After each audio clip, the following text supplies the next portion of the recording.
and you break these rules and you're a piece of shit. No, man. To me, it's like it's the choice that makes it cool and makes it worth doing. It's that every day you look across the bed or whatever and you see that person and you're like, yo, this person is awesome and they make me feel really special. And every day I wake up and I choose just to be with this person because that's what I want. Not out of some weird sense of obligation, but because you make that choice every single day. And that's a beautiful thing, and I could totally get behind that, and I see that. But, you know, making it some arbitrary set of rules, I'm not really with that at all, because then you're taking away the beautiful part about it, that it is a choice, you know? I know from my own life, man, I've been so in love, I never wanted to spend my life with anybody but that person. And yet there were still people that I saw and my body gladly would have liked to fuck them. You know what I mean? It's like... well, yeah, so, you know, they have like... So that shit don't go away just because you're with somebody you care about. It's they have like swinging couples. Like, I never really got to that point. See, and to me, that's fine. If you and your partner both feel like that's the way you want to live, who am I to judge and tell you that there's something wrong with that? Yeah, because think about it. You got to have a partner that's willing to do it, and then you have to have another group of partners, which is like, that's a lot of work. I think everything, as long as your life is based in loyalty and respect and trust, honesty. Yeah, trust, honesty, those things, man. As long as you're living that way, then you make the rules. You decide how you're gonna live and what's acceptable. You know, there is no social norm. It's a fucking myth. Yeah, like your dad said, man, like, at one point they fucking threw virgins into a volcano. Tradition, yeah. Where do I go? Not here, hopefully. Oh, not there. See, he did that before, and I just thought it was because I was where I was standing, but he just really wanted me to eat that. I guess that's where I could have gotten some cover before, and he's like eliminating the cover.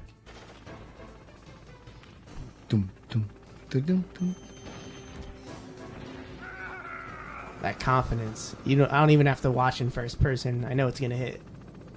The music stopped. Just because I can't hit him. Bum bum bum bum bum. Bum bum bum bum bum bum. I wasn't paying attention. Yo, you need to chill with the bullets, man. Yeah, he's a little trigger happy. I was gonna say before, I really like how when you hit it, like when you hit the helicopter, he goes, like, dude, is that inflicting pain on you? Like, he just has to really struggle to keep the plane in the air. I think it'd probably give you whiplash. Getting hit with a rocket. Bum, bum, bum, bum, bum. That's how his snake calms down in perilous situations. Bum, bum, bum, bum. Oh, no time for singing and dancing. Not right now. You don't want to give a shout out to Hideo Kojima? That man's awesome. Why'd you get Kiefer Sutherland for like that? I don't want to talk about it. If that's real, I'm really upset. It is, man. It's like the demo already came out and shit. I just don't. I like Kiefer Sutherland, but why though? Why? Nah, man. Why? Nah, I'm not with that at all. Unless David Hayter was like stepping down and being like, nah, I'm not into it no more. Nah, I don't think he was. I think he's kind of bitter about it because. Well, that's fucking whack. Yeah, and it's just like if there's one thing in this series that never needed to change, it's the voice of Solid Snake. Yeah, change Otacon, man. Change that dude. Change Meryl. Change fucking. Fuck it, man. Change Colonel. Just don't change Snake, man. Colonel's a lying dickbag. I mean, as far as I know. I mean, I personally never met the guy. You never hung out at his crib? Never went over for barbecue? Nah. He wasn't really into having people over. Heard he cooks good wings, though. Colonel's wings, man. Damn, oh man, I could go for some wings. Actually, I'm lying. I'm mad full. We had a serious lunch, dinner. What would you call that? Was that dinner? Lunch dinner. I'm still very full from that sandwich. Yeah, it was a fucking awesome chicken cutlet sandwich. Oh man, I'm never gonna be able to be a vegetarian at this rate. I just like meat and chicken so much. Yeah, I've reconciled it. I've explained it this way many times. Fuck! I enjoy taking the flesh of things that were once alive and are now dead. I feel bad about it. And taking them into myself. It increases my strength.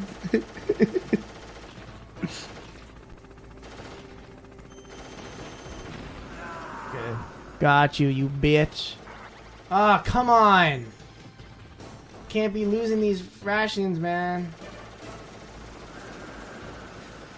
Yeah, I feel like we're taking this fight by the numbers. Like we're treating it like it's a given. You're gonna beat them, but technically, you only have one ration left.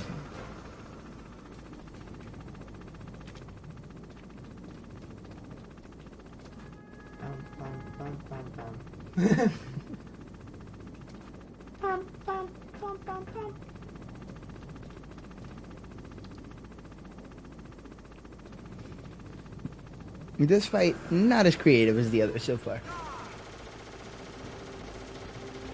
This one's a little dull.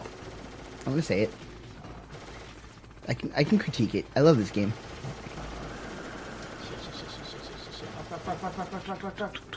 I wouldn't mind playing Blood Omen on this.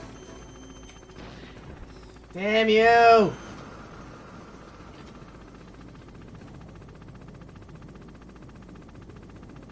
Shit, again, this fucking flying. What a bitch! You're a bitch, Liquid.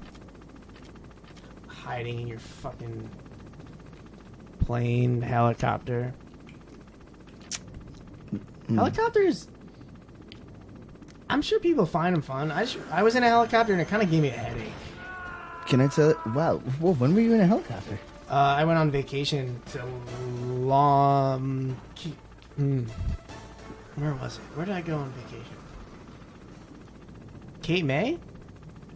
2000... Summer of 2003. That was when I was on a helicopter. I was on vacation with my friend and his dad, and that was like one of the things they wanted to do. And he's like one of those dads that's just like, come on. And for the whole trip, I was like, yeah, okay, I'll tag along. I didn't really want to, but I did it, and it was fucking... I could say I did it now. That's cool. I have like a irrational fear of helicopters. You know what's funny? My friend, whose dad it was, he was all into everything on the trip. He got on the helicopter, and then we got to a theme park, and he just wouldn't get on a fucking roller coaster. And this is I had never been on a roller coaster in my life. And I was like, dude, if I could get on a helicopter, I could get on a fucking roller coaster, dude. And yeah, it was a really invigorating moment, you know? It's That's like cool. Conquering fear, even though it's just a fucking roller coaster, you know? Yeah.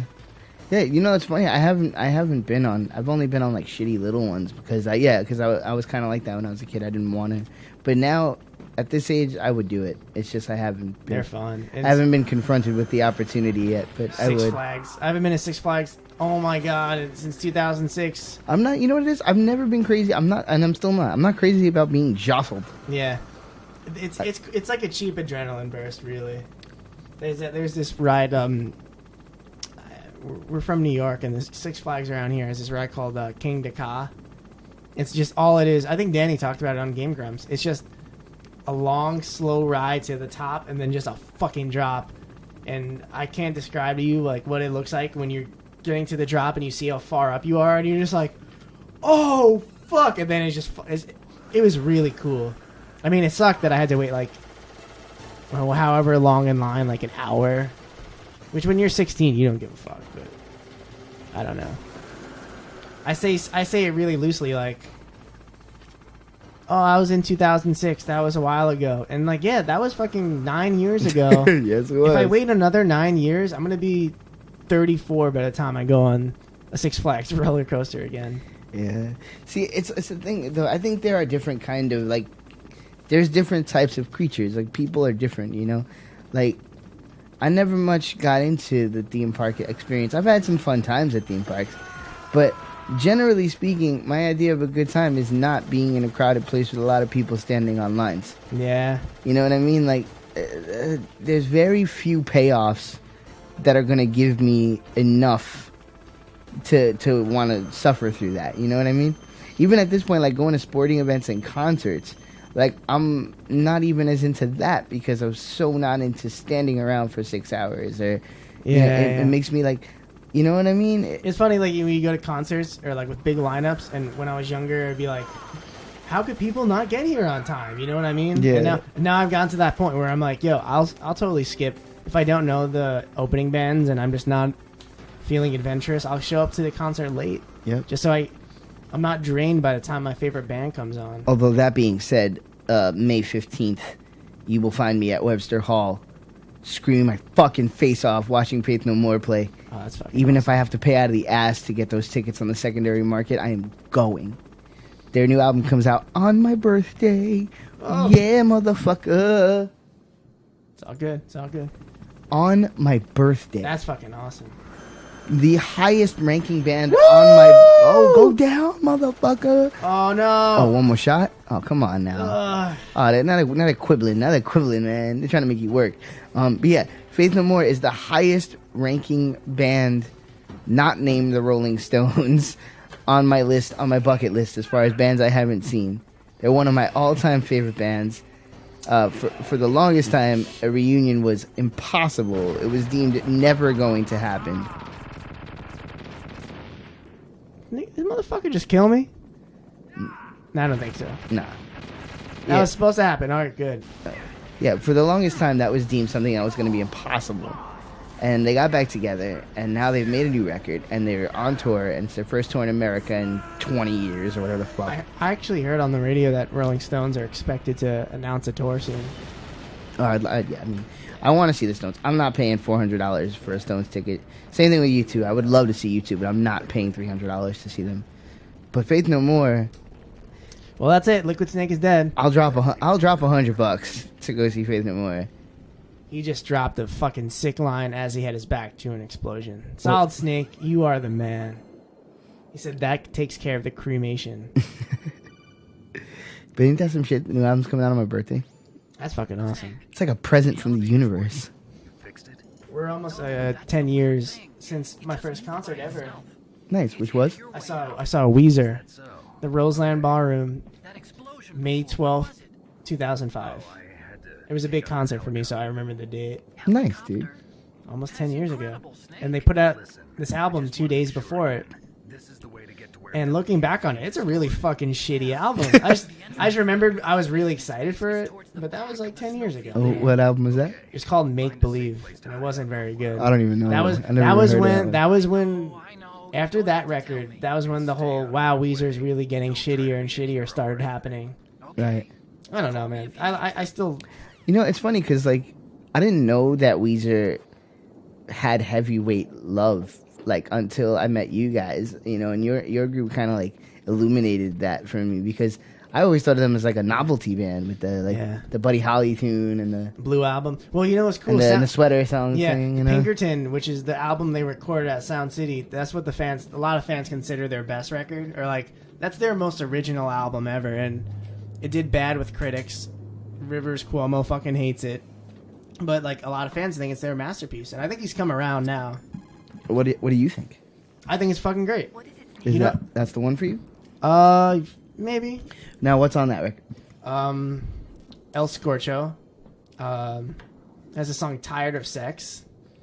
The whole album the theme is about like Save your memories of me too. Can't save memories even on that system. oh shit. Memories are I'm trying to think how to describe that record. reduce them to binary numbers and Very self-deprecating. It's like a sad. It's like I Lost My Girl record, and the way he described it, he said like he put his whole heart on his sleeve, and then like somewhere between the it was considered their sophomore slump, and it really fucked with his head. Anything can be done. So he started detaching himself from his songwriting because he was like, thinking right now. if they don't like my emotional stuff, maybe I should become less emotional. And what happened was And that's he took his emotions out and he started writing songs like Island in the Sun and Hash Pipe, which got them fucking money.